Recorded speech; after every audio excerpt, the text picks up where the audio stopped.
capres? Ya, saya mau datang itu aja. Isinya Apa kan apa nggak tahu. apakah akan ada yang dibahas dengan Pak Wapres? Yang nggak tahu ya, saya diundang ya datang aja. Kalau ada yang dibahas kita bahas. Tapi kita diundang pasti datang. Kayaknya ini kan udah 3 kali ditunda. Dulu pertama hari Minggu tidak dukung, ditunda Senin, orangnya pada bepergian. Lalu Rabu kemarin ditunda lagi jadi Senin jadi besok. Prof, soal ada pernyataannya Pak Jimli yang akan bisa mengubah putusan MK itu bagaimana? Atau menurut dari Prof Mahfud sendiri? Ya itu terserah Pak Jimli. Kan dia mempunyai wewenang untuk memutus itu sesuai dengan kewenangan yang diberikan oleh hukum. Jadi kalau Pak Jimli memutuskan itu ya silakan, boleh saja. Pak, Saya tidak akan ikut campur. Kalau saya sih dulu waktu jadi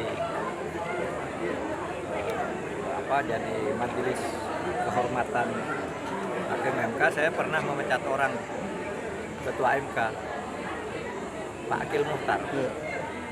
Itu dipecat oleh Dewan Etik. Saya waktu itu Pak bagaimana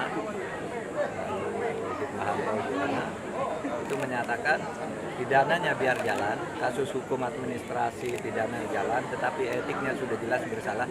Kita berhentikan sebelum proses hukum pidananya berjalan, meskipun udah ditahan, tapi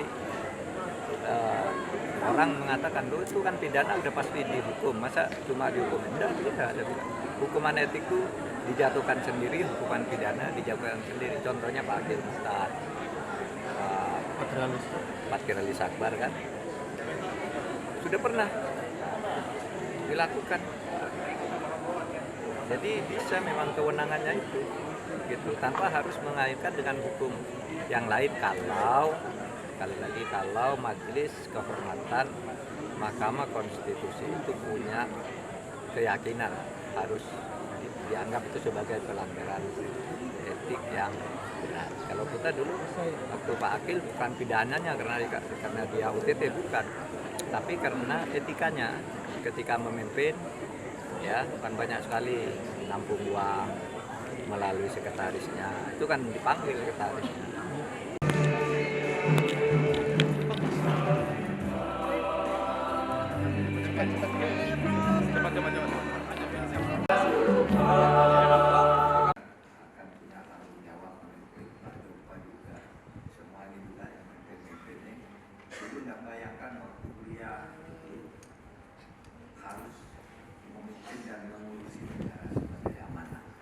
Download Tribun X sekarang, menghadirkan lokal menjadi Indonesia.